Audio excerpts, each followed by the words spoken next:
Good evening.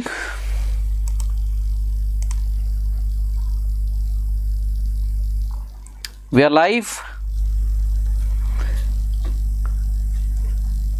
तो सूचित करने का कुछ है नहीं। आरएएस के लिए रिपोर्ट राइटिंग चल रहा है। रिपोर्ट राइटिंग की थ्योरी हम कल पढ़ चुके हैं और कल की क्लास में एक लेटर का सैंपल भी हमने लिया था। So that we have already done. So far so good, उतना तो हमने किया है। अब आज की क्लास में आरएएस के एग्जाम्स में आए हुए दो रिपोर्ट्स हैं जो अपीयर हुए हैं पहले, उनको हम आज लिखने वाले हैं। तो सबसे पहले उस क्वेश्चन को आपके सामने रखेंगे कि क्वेश्चन क्या था। फिर उसके बाद जो फॉर्मेट है रिपोर्ट का वो डिसाइड होगा कि फॉर्मेट आपका है वो किस रूप में होगा। एंड देन फिर सैंपल जो लिखा गया है वो आपके सामने पूरा स्क्रीन पे अपीयर होगा। एंड फिर उसके पार्ट्स, चूंकि बोर्ड पे एक साथ सारी चीज़ें आना असंभव हो जाती हैं, तो इन चीज़ों को साथ में लेकर हम आज की रिपोर्ट राइटिंग की शुरुआत करते हैं। तो आगे बढ़ते हैं। आज जो पहला क्वेश्चन है वो आरएएस में आ चुका है प्रीवियस एग्जाम में। यू आर अ जर्नलिस्ट, आप एक जर्नलिस्ट हैं।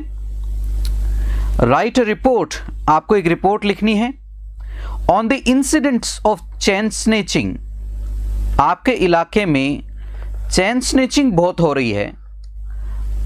उस टाउन में जिसमें आप रहते हैं उसमें चेन स्नेचिंग की घटनाएं लगातार हो रही हैं, तो उसके मामले में आपको एक रिपोर्ट लिखनी है। ये लेटर वाला जो पार्ट है आपका, जो अंतिम क्वेश्चन होता है आरएएस के पिछले पेपर्स के हिसाब से मैं बता रहा हूं आपको, पिछले दो एग्जाम्स में जो अंतिम क्वेश्चन है उसमें आपको अथवा में आता है यानी और में आता है, लेटर राइटिंग या रिपोर्ट राइटिंग में से एक आपको लिखना होता है।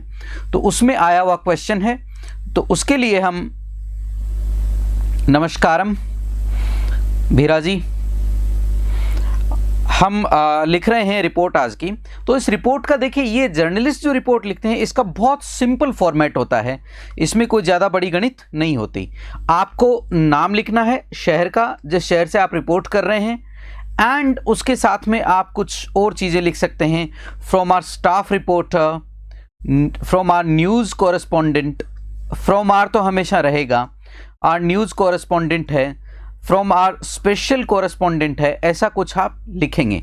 फिर यहाँ पे मेन रिपोर्ट आ जाएगी। इसमें नीचे कुछ आपका कोई सिग्नेचर वगैरह देने की ज़रूरत नहीं होती, क्योंकि आप जर्नलिस्ट हैं, आप न्यूज़पेपर में अपनी रिपोर्ट पब्लिश कर रहे हैं, लिख रहे हैं।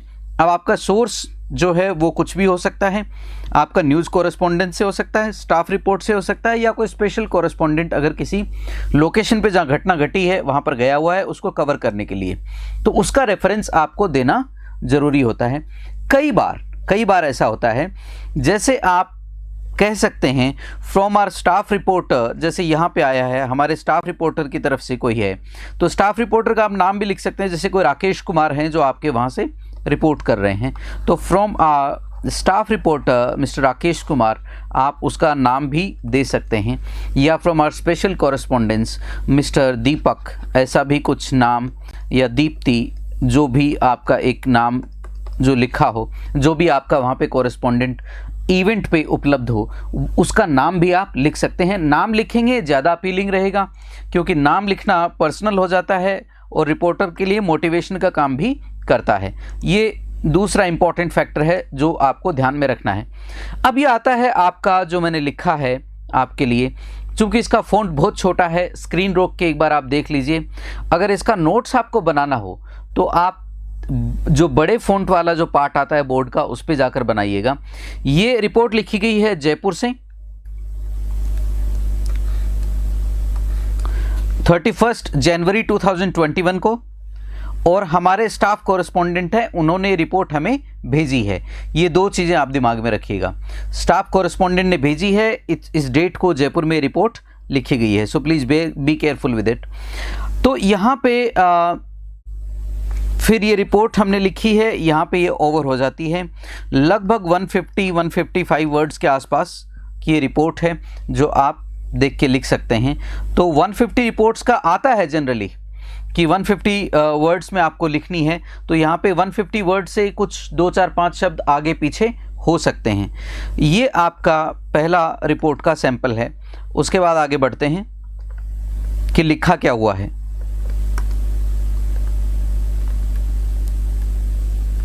ये है जयपुर 31 जनवरी 2022 फ्रॉम आवर स्टाफ कोरेस्पोंडेंट। ये यहाँ आना चाहिए। स्क्रीन पे फ़ॉन्ट मिसमैच हो गया, आपकी जो ओरिजिनल रिपोर्ट है उसमें आप देख सकते हैं। फिर हम रिपोर्ट को शुरू करते हैं। यहाँ पर the increasing incidents of chain snatching in Vaishali Nagar, ये ऐसे यहाँ से बिगिन हुई है। तो बिगिन हुई है तो आप जैसे आप लिख रहे हैं कि चैन स्नैचिंग की घटनाएं हो रही हैं, तो उसके लिए आपको एक चीज़ का ध्यान रखना है। जो सबसे पहला पैराग्राफ है उसमें आप लिखेंगे कि ये जो रिपोर्ट है, ये प्लेस उसका ज़रूर मेंशन होगा, व्हाट इट इज़, क्या घट रहा है, करंट सिचुएशन क्या है उसके आसपास लिखेंगे, करंट सिचुएशन क्या है, प्रॉब्लम को टैकल करने के लिए जो एडमिनिस्ट्रेशन है उसके मेजर्स क्या हैं अभी तक, उसकी क्या सिचुएशन है, कि क्या कदम उठाए जाने चाहिए थे, क्या कदम उठाए गए हैं, उसके बारे में कुछ रेफरेंस देंगे। और उसके बाद आप अपना एक छोटी सी अपील, जो जैसे जनरली कोरेस्पोंडेंट जो होते हैं या जो न्यूज़ रिपोर्टर होते हैं वो करते हैं कि मैं लोकल अथॉरिटीज़ से अपील करूँगा कि ये चीज़ें होनी चाहिए, तो उसके बारे में आप एक अपना नीचे एंड में लिख सकते हैं। तो जो हमने लिखा है वो ये साफ है, the increasing incidents of chain snatching in Vaishali Nagar Jaipur are causing great concern among the residents. ये बहुत ज़्यादा चिंता का विषय बने हुए हैं निवासियों के बीच में। वैशाली नगर जयपुर की घटना है जिसके बारे में आप लिख रहे हैं। The area has witnessed, area ने देखी है। यहाँ पे विटनेस का मतलब देखना होता है, साक्षी बनना होता है। तो अक्सर जब आप न्यूज़ रिपोर्ट पढ़ेंगे न्यूज़पेपर्स में तो साक्षी बनने शब्द जैसे शब्दों का प्रयोग ज़्यादा किया जाता है। तो ये एरिया साक्षी बना है किस चीज़ का, 50 इंसिडेंट्स, 50 घटनाएं हुई हैं of chain snatching within a week.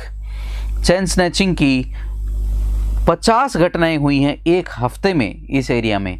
छोटा एरिया है, लोकल लोकेलिटी है, लोकल लोकेलिटी में 50 घटनाएं होना इट्स अ बिग कंसर्न, एक बड़ी चिंता का विषय हो सकता है। ये आपका पहला पार्ट है। तो the area has witnessed 50 incidents of chain snatching within a week. एक हफ्ते के भीतर इतनी चैन स्नैचिंग की घटनाएं हुई हैं वैशाली नगर जयपुर में। ये आप पहली रिपोर्टिंग आप देते हैं इसकी। पिछले एग्जाम में आ चुका है ये एग्जाम्पल, उसी को हम लिख रहे हैं। Many of the victims have suffered injuries. एक छोटी लाइन हमने और लिखी है कि ज़्यादातर जो विक्टिम हैं, विक्टिम का अर्थ यहाँ पे होता है जिनके साथ अपराध हुआ है, पीड़ित जिसको कहते हैं हिंदी में। तो जो पीड़ित हैं उनके इंजरीज भी हुई हैं। इंजरीज होने से मेरा मतलब है कि उनके जो हैं साथ में उनके चोटें भी लगी हैं। तो देखिए पहला जो पार्ट है उसमें हम क्या कर रहे हैं, हम घटना का विवरण दे रहे हैं जो हुआ है। They are left with bruised necks, उनके जो हैं, उनकी जो गर्दनें हैं वो जख्मी हो गई हैं। And torn of year lobes, चूँकि किसी ने कान के झुमके खींचे हैं तो कान के जो लॉब्स हैं वो भी फट गए हैं। इस तरह की बात ये श्रीमान कहना चाह रहे हैं, इनकी ऐसी भावनाएं हैं। तो ये अपनी भावनाएं जो हैं वो जनता के लिए कह रहे हैं यहाँ पर।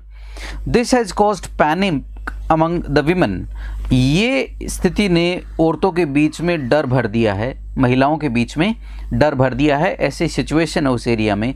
दे find it unsafe to venture out even in broad day light, उनको भय लगता है, डर लगता है और अनसेफ लगता है, असुरक्षित लगता है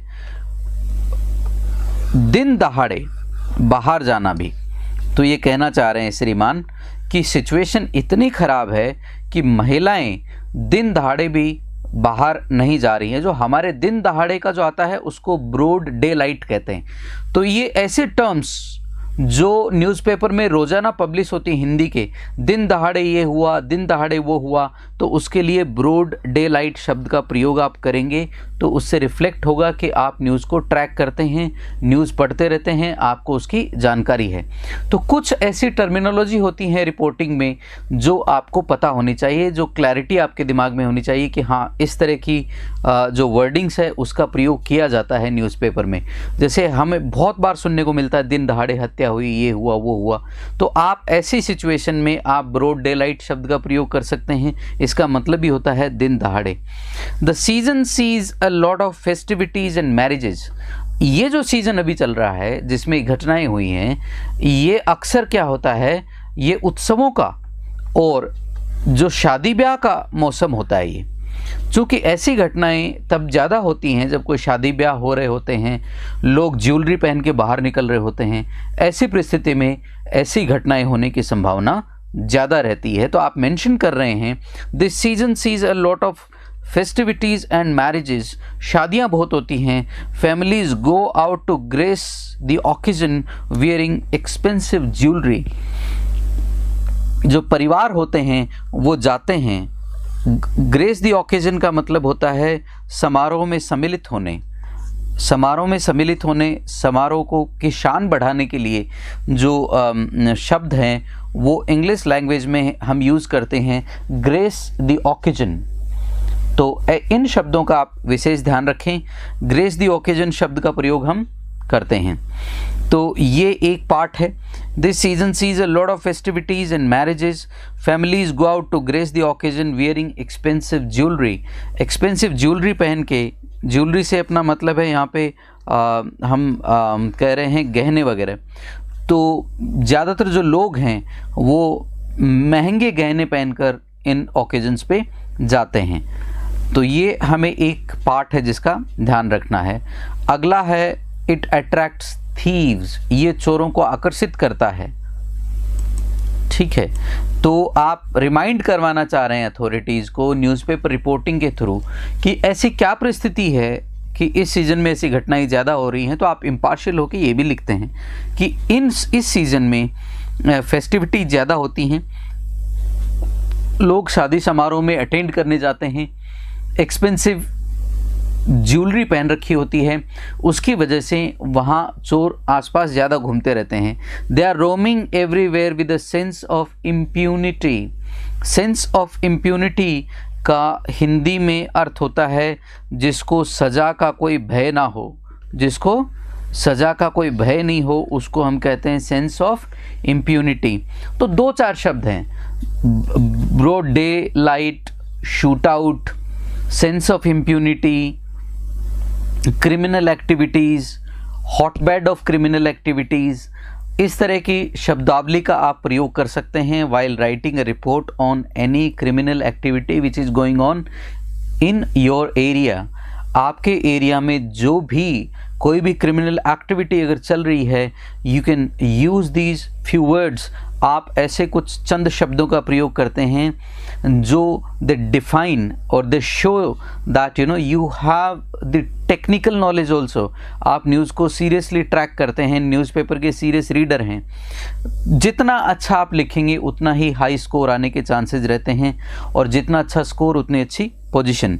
the residents approached the local police station. Residents जो हैं वो लोकल पुलिस स्टेशन में गए थे। The police gave them assurance. Police ने उनको अश्योरेंस भी दिया। अश्योरेंस का मतलब ये होता है भरोसा दिलवाना। तो आपको अश्योरेंस भी, पुलिस ने उनको अश्योर किया, भरोसा दिलाया, but they haven't taken any action so far. तो पुलिस ने भरोसा तो दिलाया पर उन्होंने कोई एक्शन नहीं लिया है। याद रखिएगा, पुलिस के लिए मैंने यहाँ पे दे शब्द का प्रयोग किया है। आप रिपोर्ट लिख रहे हैं, क्रिमिनल एक्टिविटीज़ पे लिख रहे हैं, पुलिस शब्द का अगर कहीं रेफरेंस आता है, हिंदी में ये पुलिस शब्द एक वचन होता है, इंग्लिश में बहुवचन होता है, तो इसको हमेशा अगर आप सब्जेक्ट के तौर पे प्रयोग कर रहे हैं पुलिस शब्द का, तो द पुलिस के साथ आप प्लूरल क्रिया का प्रयोग ही करिएगा। ये एडवाइजेबल है, अन्यथा आपका सेंटेंस गलत हो जाएगा। तो इसलिए इसके लिए कोई अगर प्रोनाउन यूज़ करते हैं वो भी बहुवचन होना चाहिए, और अगर पुलिस के साथ आप कोई क्रिया यूज़ करते हैं, चूँकि हमने पास्ट सिंपल यूज़ किया है यहाँ पे, तो पास्ट सिंपल में एकवचन बहुवचन का कोई इशू नहीं होता, इसलिए मैंने सीधा गेव लिखा है। अगर आप प्रेजेंट में लिख रहे हैं या पास्ट कंटिन्यूअस सेंटेंस का प्रयोग कर रहे हैं तो याद रखिए पुलिस शब्द बहुवचन होता है, इसके साथ बहुवचन की ही क्रिया, प्लूरल क्रिया ही आपको लगानी है। Remember this fact, this will help you right better English. आपको ये बेटर इंग्लिश लिखने में मदद करेगा।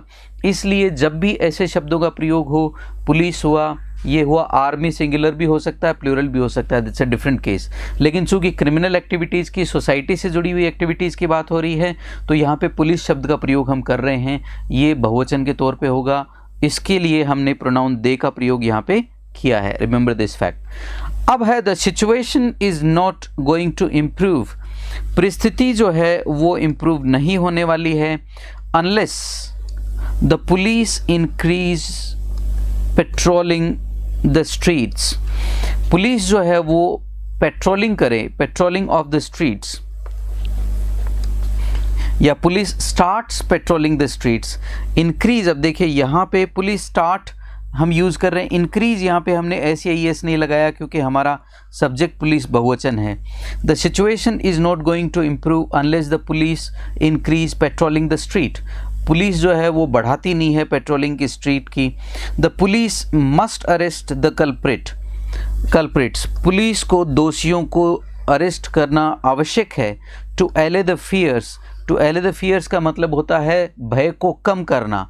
भय को कम से कम करने के लिए एले शब्द का, एले फियर शब्द का प्रयोग करते हैं। डाउट्स हो, एप्रीहेंशंस हो, एंग्जाइटी हो, चिंता हो, कंसर्न हो, उनके लिए हम कहते हैं एले द फियर, एले the concern.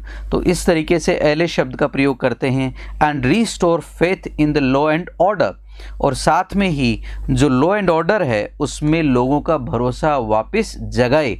Restore the faith का मतलब होता है भरोसा जगाना। तो इस तरीके से आप कुछ टर्मिनोलॉजी है जिसका आप प्रयोग कर सकते हैं जो लॉ एंड ऑर्डर से संबंधित होती है। तो कुछ कीवर्ड्स मैंने यहाँ पे क्या डिस्कस किया आपके सामने इस रिपोर्ट में, कि इसमें हमने कहा कि एक तो ब्रॉड डे लाइट शब्द का प्रयोग, दिन दहाड़े जो घटनाएं हो रही होती है उसके लिए। चैन स्नैचिंग होता है, इंजरी हो जाती है, ब्रूजिंग होती है। ईयर लॉब्स जो होते हैं, कान के जो ये वाला एरिया होता है उनको ईयर लॉब्स कहते हैं, ये भी फटे हुए हैं। लोग चिंतित हैं, महिलाएं बाहर नहीं जा रही हैं, पुलिस को मसला रिपोर्ट किया। हाँ, बीच में एक और ये घटनाएं इसलिए ज़्यादा हो रही हैं कि फेस्टिव सीजन्स है, लोग जो हैं वो ग्रेस दी ओकेजन को अटेंड करने के लिए जाते हैं, वहाँ पे उन ज्वेलरी पहन के जाते हैं, अट्रैक्ट्स करता है थीव्स को। थीव्स घूम रहे हैं with a sense of impunity. Sense of impunity होता है जिसमें आपको सज़ा का, दंड का कोई भय ना हो, उसके साथ घूम रहे हैं। रेजिडेंट्स ने अप्रोच भी किया है लोकल पुलिस को, बट पुलिस ने उनको अश्योर तो किया लेकिन कोई एक्शन नहीं किया। तो हम ये चाहते हैं कि गलियों की पेट्रोलिंग हो, अभी तक जो घटनाएं हुई हैं उनके जो कल्प्रिट्स हैं उनको अरेस्ट किया जाए ताकि लोगों का भरोसा लॉ एंड ऑर्डर में रिस्टोर हो। ये हमने लिखा, restore the faith in law and order. इस तरह की जो कुछ घटनाएं हैं ये हम इसको व्यापक रूप से रिपोर्टिंग करते हैं। इसके साथ ही ये हमारा जो पार्ट है, पहली जो रिपोर्ट है वो समाप्त होती है। अब आता है दूसरी रिपोर्ट जो हमें लिखनी है। ये रिपोर्ट थोड़ी डिफरेंट है पहले वाली से। पहले वाली एक रिपोर्ट है जो न्यूज़पेपर रिपोर्ट है, एक जर्नलिस्ट लिखता है, बहुत सिंपल फॉर्मेट है। आपको सिर्फ जगह लिखनी है और साइड में उसके पास में आपको डेट लिखनी है नीचे, एंड आपको राइट हैंड साइड में ये लिखना है कि किसने रिपोर्ट दी है। From our news correspondent XYZ, किसी का नाम लिखना चाहें तो आप लिख सकते हैं स्पेशल कॉरेस्पॉन्डेंट, या from our staff reporter, from our reporter on the ground. ऐसे कुछ चंद शब्दों का प्रयोग आप कर सकते हैं। People do that, you know. जैसे आप आजकल जो आपका इलेक्ट्रॉनिक मीडिया है उसमें भी ऐसी लाइनों का प्रयोग आप देखते हैं। तो ऐसी अगर रिपोर्ट लिखते हैं तो चांस ये है कि you will score very high. अब अगला जो आपके सामने जो क्वेश्चन आया है that is a bit different. इसको एक बार आप ध्यान से देख लीजिए क्या कहता है। ये कहता है as a member of state pollution control board. क्या है श्रीमान? एज अ मेंबर, आप एक मेंबर हैं स्टेट पोल्यूशन कंट्रोल बोर्ड के। स्टेट का जो पोल्यूशन कंट्रोल बोर्ड है राइट अ रिपोर्ट, आपको एक रिपोर्ट लिखनी है, आपको एक रिपोर्ट लिखनी है।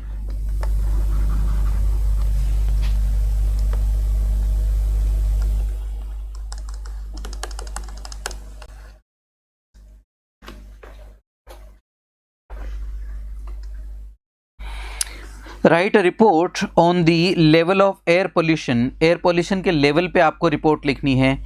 In and around your town, आपके टाउन में और आपके आसपास के इलाके में ये रिपोर्ट आपको लिखनी है। अब देखिए ये रिपोर्ट जो है ये ऑफिशियल रिपोर्ट है, इसका format is going to be different. आप इसको थोड़ा सा, इसका जो फॉर्मेट है वो डिफरेंट रहेगा, तो कृपया ध्यान दें, ध्यान से देखें एंड फिर आगे बढ़ते हैं। तो सबसे पहले जो चेक कर रहे हैं, हम कर रहे हैं फॉर्मेट को।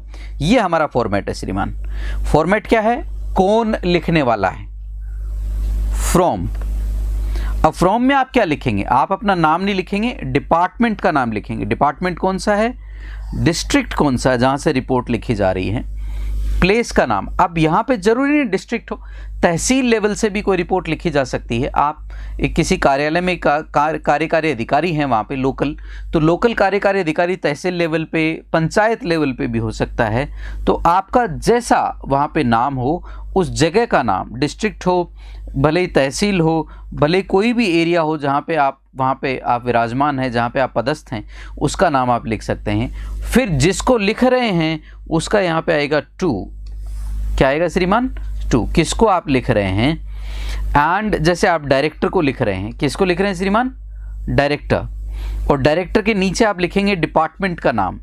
जैसे यहाँ पे आप लिख रहे हैं, मान लीजिए एफसीआई से आप रिपोर्ट लिख रहे हैं, आप एफसीआई में अधिकारी हैं, तो फ्रॉम में आप क्या लिखेंगे? एफसीआई। बाकायदा मेंशन करेंगे फ्रॉम शब्द को आप, फ्रॉम एफसीआई। फिर आप यहाँ पे लिखेंगे, जैसे मान लीजिए आप सीकर से लिख रहे हैं, जोधपुर से लिख रहे हैं, किसी भी प्लेस का नाम ले लीजिए, सीकर, उदयपुर से लिख रहे हैं। फिर आप यहाँ पे लगाएंगे to the director, to the director किसके? एफसीआई। आप एफसीआई के डायरेक्टर को लिख रहे हैं। चूंकि क्या होता है, देखिए आप डायरेक्टर को या सेक्रेटरी को ऐसी रिपोर्ट्स लिखते हैं, तो आप सेक्रेटरी शब्द का प्रयोग भी कर सकते हैं, टू द सेक्रेटरी, डायरेक्टर। अब चूंकि आप, मेरे हिसाब से एफसीआई में जो डेजिग्नेशन होते हैं, सरकारी डेजिग्नेशंस में, उसमें जो भी आपका पद होता है उसका आप लिख सकते हैं। कई बार क्या होता है, आपको जैसे सचिव को भी चिट्ठी लिखनी होती है आपके डिपार्टमेंट को, जो सीनियर आईएएस होते हैं उनको, तो वहाँ पे आप सेक्रेटरी भी लिख सकते हैं, नीचे डिपार्टमेंट का नाम। एंड फिर सैल्यूटेशन। सैल्यूटेशन में आप रिपोर्ट में सिर्फ सर शब्द का प्रयोग करेंगे, sir. And then body of report जो आपको लिखना है। फिर यहाँ पे आप रिपोर्ट जो लिख रहे हैं उस अधिकारी का नाम आएगा बाकायदा। नेम है, जैसे कोई भी है, आप मान लीजिए किसी का नाम जगदीश है, आप जगदीश लिखेंगे नीचे। एंड डेजिग्नेशन लिख देंगे सीनियर ऑफिसर, या जैसे भी कोई है, या एओ, असिस्टेंट ऑफिसर, या आप जो भी है, डबल एओ, असिस्टेंट एडमिनिस्ट्रेटिव ऑफिसर आप लिख देंगे, एओ लिख देंगे, एडमिनिस्ट्रेटिव ऑफिसर लिख देंगे। कोई अगर मान लीजिए सीनियर एओ है वो आप लिख देंगे। तो ऐसा आप लिख देंगे। यहाँ पे आप डेट डाल देंगे, जैसे आज 31 जन है तो आप इसको डाल के 2022 लिख के, और आप इसको यहाँ पे रैप इट अप कर देंगे, इसको आप फिनिश ऑफ कर देंगे। ये आपका एक बेसिक फॉर्मेट रहेगा। तो अभी इस क्वेश्चन का, जिसका हमने लिखा है रिपोर्ट अभी भी, उसका एक फॉर्मेट, उसका एक जो ड्राफ्ट है, वो ड्राफ्ट ये रहा आपका। 150 शब्दों में हमने लिखा है इसको। ये फ्रॉम है, जहाँ पे हमने लिखा है कि the state pollution control board, district Jhunjhunu, Rajasthan से लिख रहे हैं कोई। किसको लिख रहे हैं? To the director, state pollution control board, state pollution control board का आप लिख रहे हैं। सब्जेक्ट क्या है आपका? Rising pollution in the city and surrounding areas, आसपास के जो एरियाज़ हैं उसमें। अब ज़रूरी नहीं है कि आप एग्जैक्टली उसी शब्द का प्रयोग करें जो आपके क्वेश्चन में लिखा है। अगर आप if you are at loss of words, अगर कहीं ऐसी सिचुएशन पैदा हो जाती है जहाँ पे आप शब्दों को नहीं समझ पा रहे हैं या शब्द आपके कहीं खो जाते हैं या आपको सही शब्द दिमाग में नहीं आ रहा है, तो कॉपी करके वहाँ से एज इट इज़ आप कॉपी पेस्ट भी कर सकते हैं, nothing wrong with that. But ऐसी परिस्थिति में ध्यान रखिएगा श्रीमान, आपकी जो ओरिजिनलिटी है वो बनी रहनी चाहिए। तो अगला है आपका the level of pollution in area, ये आगे का सारा है। एंड में आपका जो भी यहाँ पे हमने लिखा है दिगंबर सिंह है कोई, और जनवरी 31, 2022, इस तरीके से किसी ने रिपोर्ट लिखी है ये। अब आगे बढ़ते हैं। अब यहाँ पे हमने लिखा है, चूंकि आपके सामने बड़े फॉन्ट में आया है ये, तो आप एक बार चेक कर लीजिए इसको। फ्रॉम है the state pollution control board, district Jhunjhunu, to the director state pollution control board. ये दोनों चीज़ें हम डिटेल में डिस्कस कर चुके हैं, तो दोनों चीज़ें हमने इसमें डाल दी हैं ताकि आपके दिमाग में रहें। अब आता है सीधा इस पे आपका सैल्यूटेशन पार्ट। सब्जेक्ट के बाद सब्जेक्ट लिखा है rising pollution in the city and surrounding areas. जो राइजिंग पोल्यूशन है सिटी में और आसपास के एरिया में, उसके बारे में हम लोग बात कर रहे हैं। लिख रहे हैं the level of pollution in our area, कि जो लेवल है पोल्यूशन का हमारे इलाके में, the level of pollution in our area, हमारे इलाके में, हैज़ रीच्ड, पहुंच गया है, एट एन अलार्मिंग लेवल। यहाँ पे हम आर्टिकल का प्रयोग नहीं, प्रीपोजिशन का प्रयोग नहीं करेंगे, आवश्यक नहीं है। An alarming level, alarming level का अर्थ होता है डरावने स्तर पे पहुंच गया है। तो ये कुछ आप है जहाँ पे पोल्यूशन की बात आती है, किसी और चीज़ की बात आती है, वहाँ पे ऐसी शब्दावली का प्रयोग आप कर सकते हैं कि हमारे यहाँ जो पोल्यूशन है वो अलार्मिंग लेवल पे पहुँच गया है। द एयर क्वालिटी, जो हवा की क्वालिटी है, हैज़ गॉन डाउन ड्रास्टिकली, बहुत ही गंभीर रूप से खराब हो चुकी है। There is a heavy smog, there is heavy smog, बहुत भारी धुंधलका होता है। स्पेशली इन दी विंटर्स, खासकर विंटर्स के टाइम में हमारे यहाँ स्मॉग हो जाती है। स्मॉग कहते हैं हम धुंध में, जब कोहरे में पोल्यूशन मिल जाता है और वो ज़मीन की तरफ बैठ जाता है और उसमें आदमी सांस नहीं ले पाता। ये खासकर चाइना की कुछ सिटीज़ में खासी प्रॉब्लम रहती है स्मॉग की इस विंटर्स के दौरान। तो ये स्मोक की आपके सामने चर्चा कर रहा है। उसके बाद आपका वर्ड आता है इसमें अगला जो पार्ट है वो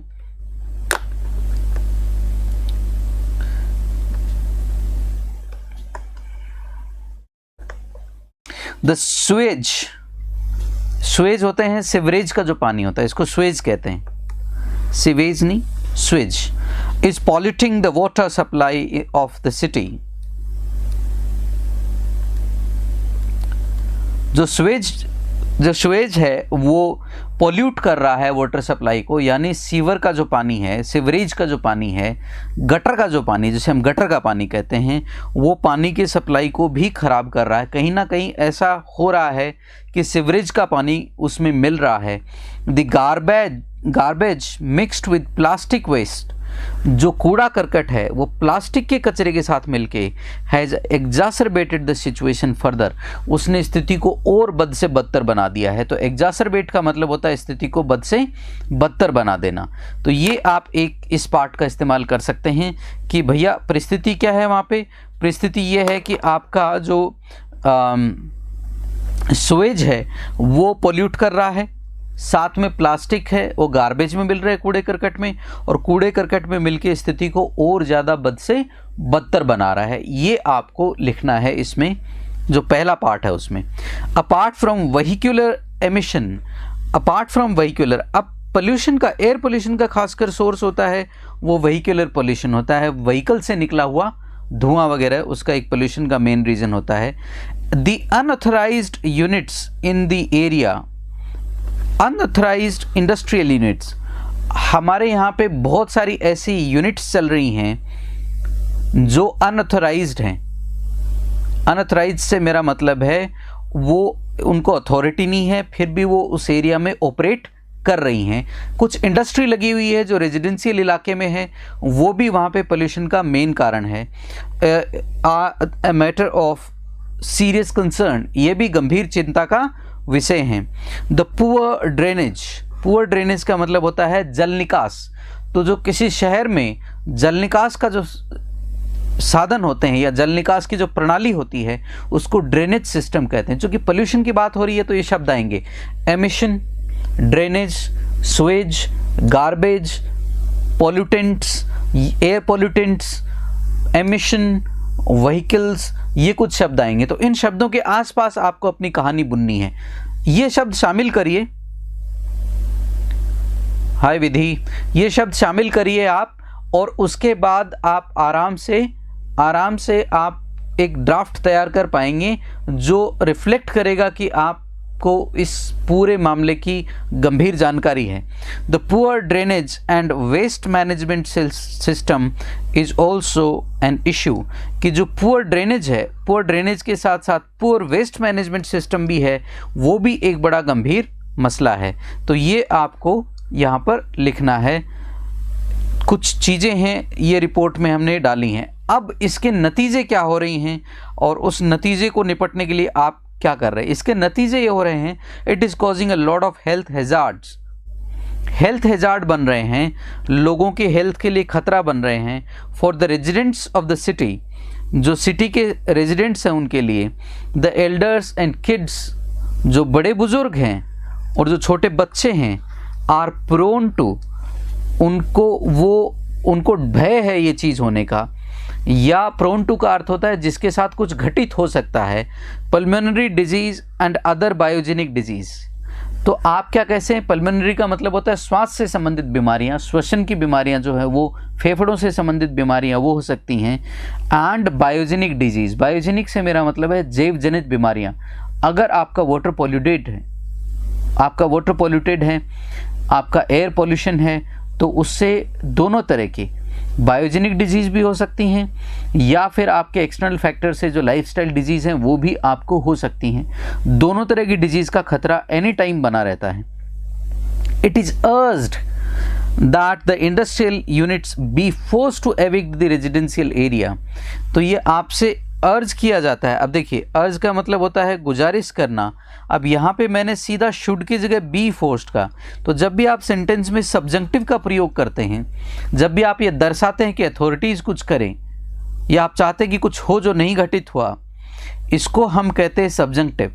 सब्जेक्टिव का प्रयोग करते समय खासकर ये इंडिकेटिव जो चीज़ें होती हैं उसमें तो आप हेल्पिंग वर्ब का प्रयोग करते हैं, लेकिन आप जहाँ चाहते हैं कि अथॉरिटीज़ कुछ करें या ऐसा कुछ हो जो सरकारी स्तर पे, आधिकारिक स्तर पे किया जाए या सामाजिक स्तर पे किया जाए, या आपकी इच्छा है जो सबके लिए अच्छी है, तो ऐसी स्थिति में आप सीधा बी प्लस थर्ड फॉर्म का प्रयोग कर सकते हैं अगर आप सेंटेंस का स्ट्रक्चर रख रहे हैं पैसिव में।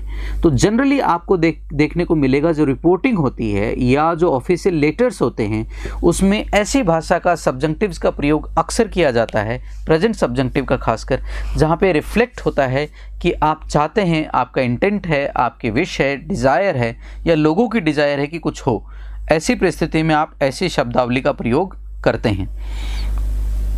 तो यहाँ पे लिखा गया है, it is urged that the industrial units be forced evict the residential area, कि वो रेजिडेंशियल एरिया को छोड़ के चली जाएं, and adopt stringent pollution measures, और वो अपनाएं बहुत ही कठोर पोल्यूशन कंट्रोल के उपाय। A proper waste management system should be announced at once, और सर हम ये भी चाहते हैं कि एक प्रॉपर वेस्ट मैनेजमेंट का सिस्टम है उसकी घोषणा तुरंत की जाए और उसको तुरंत लागू किया जाए। ये रिपोर्ट लिखी है इन्होंने। अब रिपोर्ट का, चूंकि रिपोर्ट का बॉडी पूरी हो चुकी है तो अब क्लोजिंग टाइम आता है, तो क्लोजिंग में आप लिखेंगे there is some gentleman called Digambar Singh, ये मेंबर हैं किसके, स्टेट पोल्यूशन कंट्रोल बोर्ड के, इन्होंने लिखी है। यहाँ पे इनका नाम आएगा, यहाँ पे डिपार्टमेंट का या जो भी जिस भी महकमे से लिख रहे हैं उसका नाम आएगा, यहाँ पे डेट आ जाएगी 31 जन 2022, and this is the end of the report. तो दोनों जो फॉर्मेट है रिपोर्ट के उनका कृपया ध्यान रखें। ऐसे फॉर्मेट बहुत इंपॉर्टेंट होते हैं, इन्हीं फॉर्मेट को आप बेस बनाकर आप अपनी रिपोर्ट को लिखें। इनफ फॉर द डे, आज के लिए इतना ही। और आगे की ये है कि हम लोग द हिंदू के एडिटोरियल्स भी लेकर आ रहे हैं। तो द हिंदू के एडिटोरियल्स आपको करंट अफेयर्स पे समसामयिक जो घटनाएं हो रही हैं उन पे आपकी जो जानकारी है उसको बढ़ाने वाले हैं।